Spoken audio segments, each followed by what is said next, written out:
राजीव ने अपनी पत्नी सुनीता को अलमारी में कुछ ढूंढते हुए देखा और पूछा, सुनीता तुम अलमारी में क्या ढूंढ रही हो? सुनीता ने थोड़ी परेशान होकर जवाब दिया, मैंने कुछ पैसे बचा कर रखे थे जो अब मिल नहीं रहे। मुझे दूध वाले को भुगतान करना है। मैंने दूध और कुछ दूसरी चीज़ें मंगवाई है। राजीव ने उसकी परेशानी को भांपते हुए शांति से कहा, चिंता मत करो, पैसे मिल जाएंगे। अभी बताओ दूध वाले को कितना देना है? सुनीता ने जवाब दिया, 3,000 रुपये। राजीव ने तुरंत अपने बटुए से पैसे निकालकर दूध वाले को भुगतान कर दिया। इसके बाद वे अपने अपने कामों में व्यस्त हो गए। अगले दिन जब घर की सफाई के दौरान तीनों, राजीव, सुनीता और उनकी बेटी मिलकर अलमारी साफ कर रहे थे, अचानक माँ खुशी से चिल्लाई, देखो मुझे मेरे पैसे मिल गए। ये तो यही अलमारी में ही रखे हुए थे। मैं कितनी भुलक्कड़ हूँ, पूरे घर में ढूंढा और पैसे यहीं थे।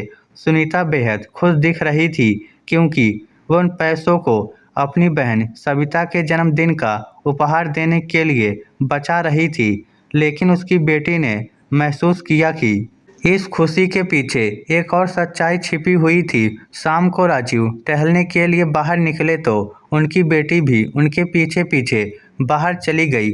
मौका पाकर बेटी ने उनसे पूछा, पापा क्या मैं आपसे एक बात पूछ सकती हूँ? राजीव ने मुस्कुराते हुए कहा, पूछो बेटी। थोड़ा झिझकते हुए बेटी ने कहा, पापा मैंने आपको कल रात अलमारी में पैसे रखते हुए देखा था, आपने ऐसा क्यों किया? पापा थोड़ा चौंके, फिर हल्के से मुस्कुराते हुए बोले, बेटा तुम्हारी माँ मेरे लिए सब कुछ है। मैं उसे परेशान होते हुए नहीं देख सकता। जब उसने पैसे खोने की चिंता की तो मैंने सोचा क्यों ना उसकी चिंता दूर कर दूं।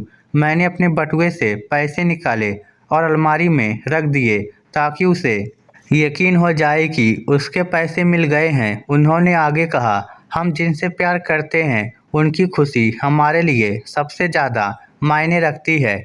अगर उनकी छोटी छोटी परेशानियां भी हम दूर कर सके तो यही असली प्यार है। पापा की इस बात ने बेटी को भीतर तक छू लिया। उनकी आंखों में जो प्यार और समझ थी वह शब्दों से परे थी। बेटी मुस्कुराई और मजाक में कहा, पापा वैसे आप मम्मी का रुमाल क्यों इस्तेमाल कर रहे हैं? आपके पास अपना रुमाल नहीं है। पापा ने थोड़ा गंभीर होकर कहा, ये रुमाल अब सिर्फ तुम्हारी माँ का नहीं है, इसमें उसकी खुशबू है जो मुझे सुकून देती है और जब तक ये खुशबू मेरे पास रहती है मुझे उसका प्यार और साथ महसूस होता है।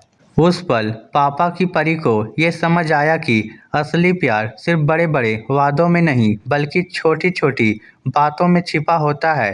पापा का ये छोटा सा कदम जो उन्होंने माँ की खुशी के लिए उठाया, ये सिखा गया कि सच्चे रिश्ते केवल निभाए नहीं जाते बल्कि सहेजे और संवारे जाते हैं। माँ और पापा के बीच का ये रिश्ता उनकी बेटी को हमेशा यह याद दिलाएगा कि प्यार का मतलब केवल बोलना नहीं बल्कि महसूस करना और दूसरों के लिए निस्वार्थ भाव से करना भी है। उस दिन उस बिटिया को सच्चे प्रेम की गहराई का एक नया दृष्टिकोण मिला।